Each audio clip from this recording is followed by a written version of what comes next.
Alright, what's up everybody? So, basement has flooded yet again. I've been sick for the past week, so figured instead of just not putting out a video, I'll put up my thoughts as I drive to the gym. So, basically one of the more common topics is Renaissance periodization finally kind of getting, not really called out, but just I guess more people bringing up the whole technique cyborg thing. I'm actually still not sure what cyborg even means, but from what I can tell based on the context, it just sounds like a robot, like you're just trying to move weight like a robot. So I know GVS had a video and he talked about basically this being the opposite of ego lifting, but it's also ego lifting in its own way. So instead of just trying to ego lift to move the most amount of weight possible, you're trying to ego lift to have the best technique possible. And the way that I kind of see it is it's almost like the opposite of powerlifting, where instead of just doing whatever you need to do to move the most weight possible, you're actually doing whatever you need to do and whatever you can do to move the least amount of weight possible. And the tough part about bodybuilding is it can't be an all-out extreme in either direction, and this applies for basically any variable. So you look at something like volume, where a lot of people are low volume extremists, and they say you have to keep your volume low. Any excess fatigue and junk volume is going to kill your gains. And you look at the people that say you have to train with high volume, a lot of the influencers that just don't really understand training that much, they say, well, if you can do more, you should do more. And obviously that doesn't make a lot of sense either when you understand muscle growth and training and recovery and whatnot. So this technique thing it's the same exact thing, it's the same spectrum, just a different context. So with technique, yeah, there's powerlifting where you do whatever you can within the rules to move the most amount of weight you possibly can. Not ideal for building muscle for obvious reasons, because it's going to take away from a potent stimulative technique that you can use. So when you look at the opposite of that, where you're trying to move the least amount of weight possible, you're trying to put yourself in the weakest position possible and do whatever you can to use the least amount of weight you possibly can. This is almost always going to come with some type of sacrifice you have to make in the stimulus, and it's okay to get more out of less weight, and you want to get more out of less weight, but not to an extreme. And when you take it to an extreme to where you are going way beyond the range of motion that you need to go through, you're not really keeping your brace in check, like a lot of these round back rows and stuff like that. I know that was one of the more recent videos where you're actively changing how much your spine is flexing throughout the lift.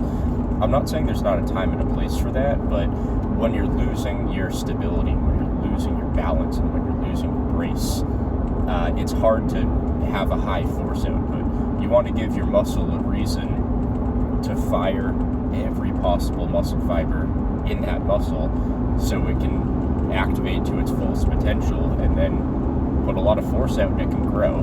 And overall, building muscle, I have been a strength guy before, but since I've had the channel, I've never been a strength guy. I don't think it makes a ton of sense just to focus on getting strong and getting as strong as you can. That's kind of just a little bit separate from hypertrophy training, in my opinion. But what I'm trying to get at here is, if you get big, like if you're really training hard and you end up getting big, you are going to end up being strong. You don't have to necessarily use all that strength potential, but if you truly are building muscle, you will just end up being strong because you just have so much muscle, and that can override even a lack of skill. Like, just for fun, I haven't benched in 4 or 5 years, but from just building muscle, I put up 350 like nothing, because I built so much muscle. Like, I suck at benching, my form is awful.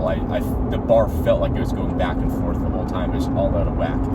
But from building muscle and using hypertrophy-oriented technique, even if all my training's on the Smith machine at the pec deck, I'm still getting strong, just as a byproduct of getting big. And it's almost like the inverse of what people have always kind of said. They say, get strong and you'll end up getting big. I think it's more so the other way around. I think more people are coming around to that now, which I don't know if I started that or whatever, but I think I was onto that pretty early. But either way, if you're getting big, you're going to end up being pretty strong. How much weight you end up using in your training is entirely up to you, but you want to make sure that you're able to actively put as much effort as you can into each rep. Don't lose your stability, don't lose your balance, don't lose your brace. aim for maximum force output, regardless of how hard it is, regardless of how hard it feels. That stuff's all beside the point.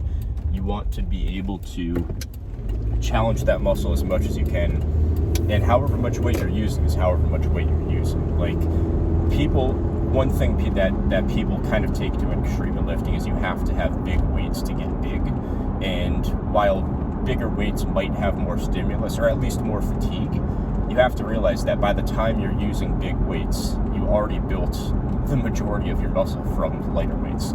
So don't focus too much on the weight itself. Just understand that over time, if you're actually training hard and you're actually getting big, it will go up. And I would say, on top of that, you just want to make sure that you're actually adding weight when you need to, not going to an extreme in either way. And if you do want to use super strict technique and just see if it works, that's fine. I'd say just measure your results. And a lot of the time for that super strict technique, there's usually more situations where that's better if you're more advanced. I can't remember which show he won, but one of the top natural pros, Dirk Emmerich, it might be Emmerich, I'm not entirely sure. That is a yellow light, turning red. Yeah, would not have made that. He uses super strict technique, and I don't know if he got big doing that, but he does it really well.